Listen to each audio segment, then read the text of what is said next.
Assalomu alaykum, hurmatli Hayot birja mijozlari. Bugungi videorolikda biz sizlar bilan elektron do'kon hamda milliy do'konlarga lot qo'yishni ko'rib chiqamiz.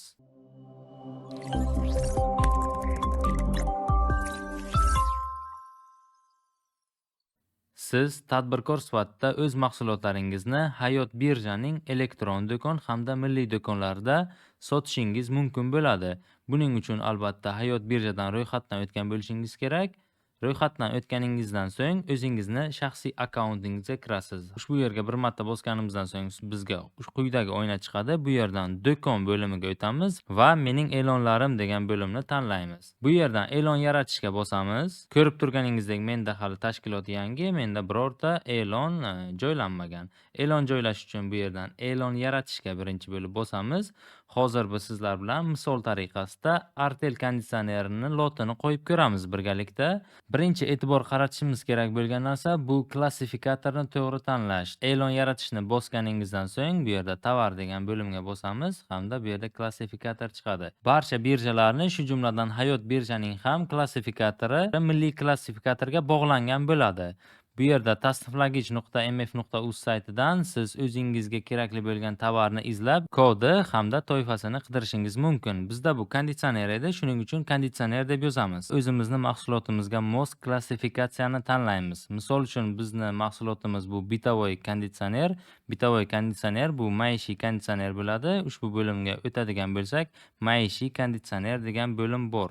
Biz buni ko'chirib olamiz, ushbu bo'limga qo'yamiz va bizga konditsionerning kodi hamda nomi kelib chiqadi. Ushbu bo'limga bosganimizdan so'ng mana bu qizil degan joylari bu majburiy to'ldirilishi lozim bo'lgan qismlar hisoblanadi. Qizil qo'yilmagan joylarni siz to'ldirishingiz shart emas. Birinchi bo'limda konditsionerimizning freon turini so'rayapti. Bu yerda R410 misol uchun quvvat sarfini so'rayapti. Bu yerdan konditsionerimizning quvvat sarfini ko'rib olamiz. Konditsionerlar uchun quvvat sarfi o'rtacha 2 kilovatgacha. Bu yerdan maishiy konditsioner turini so'rayapti. Bu yerdan split tizim bo'ladi. Keyingi bo'limda ichki blok turi deyapti. Bu kanalni bo'ladi. Inverter turi, inverteri bor bo'lishi mumkin, invertersiz bo'lishi mumkin. Quyidagi konditsionerimiz inverterli, shuning uchun inverter turiga ha deb qo'yamiz, ya'ni inverteri bor. Konditsionerimizning shovqini haqida ma'lumot so'rayapti. Shu bo'limdan bo'lishi xarakteristik degan joyiga bosadigan bo'lsak, 42-50 atrofida ekan. Buni ham belgilab olamiz. Bu yerda 30 dan yuqori ekan, demak 30 dan yuqori belgilaymiz hamda o'lchov birligiga bu dona hamda to'plam bo'lishi mumkin. Bizda to'plam bo'ladi, sababi konditsionerimiz split sistema. So'ngra esa qo'shish degan tugmani bosamiz. Bu yerdan yuborishga bosamiz.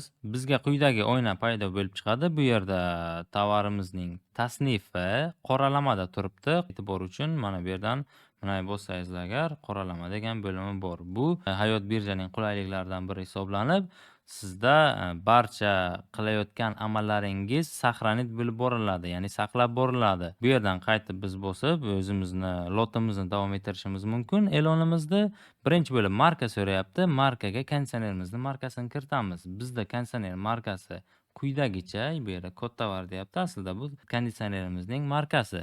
Markani ko'chirib olib bu yerga markani bosamiz. Ishlab chiqaruvchi deyapti. Ishlab chiqaruvchiga biz Artel deb yozamiz yoki Artel Electronic Manufacturing, farqi yo'q, Artel. So'ngra ushbu bo'limda mening e'lonlarimni milliy do'kon reyestriga kiriting degan bo'lim bor. Agar siz mahalliy ishlab chiqaruvchi bo'lsangiz, milliy do'konda o'z mahsulotlaringizni sotishingiz mumkin. Milliy do'kon haqida keyinroq aytib o'taman batafsil. Agar sizga milliy do'kon haqida ma'lumot hoziroq kerak bo'lsa, unda videoning ostida time kod bor, undan foydalanishingiz mumkin. Hozircha biz elektron do'konga lot joylashni ko'rib chiqamiz. Bu yerda ishlab chiqaruvchi davlatga O'zbekiston qo'yilgan. Artel O'zbekistonda ishlab chiqariladi. Agar boshqa davlat mahsuloti bo'lsa, ushbu davlatni kiritishingiz kerak bo'ladi. Bu yerda ham xuddi o'shana qizilchasi bor joylarning barchasi to'ldirilishi shart. Yaroqlilik muddati deyapti. Yaroqlilik muddati bir 3 yil qo'yishingiz mumkin bemalol.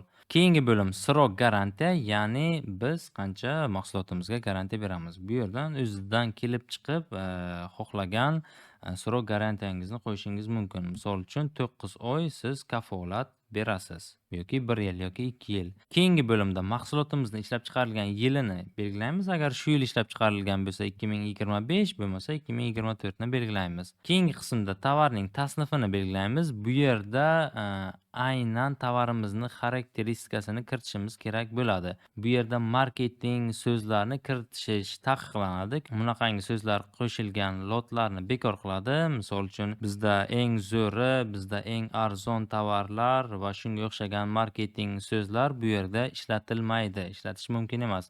Bu yerga faqat mahsulotimizni xarakteristikasini kiritamiz. Bu yerdan bo'lshi xarakteristikaga bosadigan bo'lsak, mana misol uchun BTUsi, freoni va boshqa xarakteristikalari bu xarakteristikasi bo'ladi.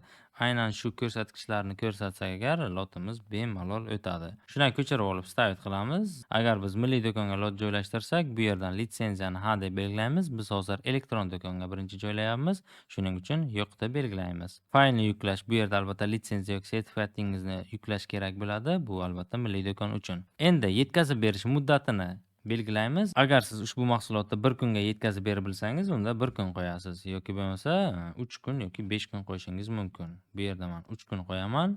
Tovarimizning narxi, mahsulotni sotish narxini belgilaysiz. Bemalol bu yerga o'zingiz xohlagan narxni qo'yishingiz mumkin.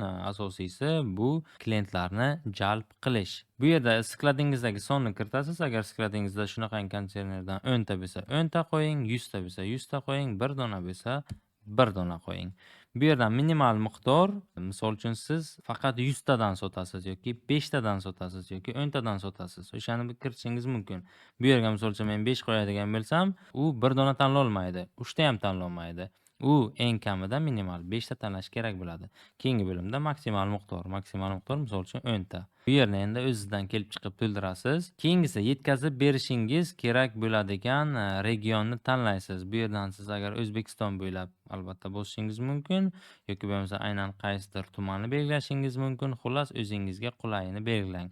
Men butun respublika bo'yicha qo'ydim. Misol uchun Toshkent, Qoraqalpoq, barcha O'zbekiston Respublikasi bo'yicha yetkazib bera olaman degani.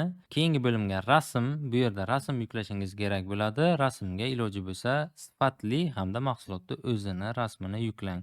O'shanda moderatordan bittaga o'tadi. Biz konditsioner rasmini olamiz. Nojnitsadan foydalanaman. Bu yerdan sozdatni bosamiz hamda konditsionerimizni skrin qilib olamiz. O'ng tomonga bosib saqlanit kakka bosamiz hamda zagruzka bo'limiga rasmimizni ko'chirib olamiz. Bu yerdan saqlanitni bosamiz. Keyingi bo'limdan esa faylni yuklashga bosamiz va zagruzka bo'limiga o'tadigan bo'lsak, boyagi konditsionerimizni rasmi. Barcha bo'limni to'ldirib bo'lganingizdan so'ng biz moderatsiya bo'limiga yuboramiz. Moderatsiya ushbu lotimizni ko'rib chiqadi hamda tasdiqlaydi. Tasdiqlangandan so'ng bizni lotimizni holati o'zgaradi.